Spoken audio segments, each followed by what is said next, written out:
I guess I'm on a roll on cinnamon tips today. So people are struggling to how they can remove favorites from their favorites menu on cinnamon. Let me show what I mean. So I have here on my left hand side, I have Chrome, Result, and other shortcuts from my favorite applications: Ramana, OBS, WhatsApp, Spotify, and all of that. So what happens if I want to remove, for example, I want to remove the terminal from here. If I right click, nothing happens. Okay, right? If I right click, nothing happens.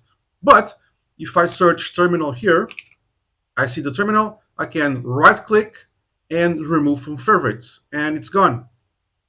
If I want to put it back, terminal, right click, add to favorites, and it's back. So it's very simple to add and remove applications from the Cinnamon favorites menu. I know there are other tools that can actually to make this process more optimized. I get that, but there is no actual need because Cinnamon himself or itself does it for us. So quick video here showing you how can I add and remove applications from the Cinnamon favorites menu. Like, subscribe, and comment, and I'll see you in the next one. Cheers, guys.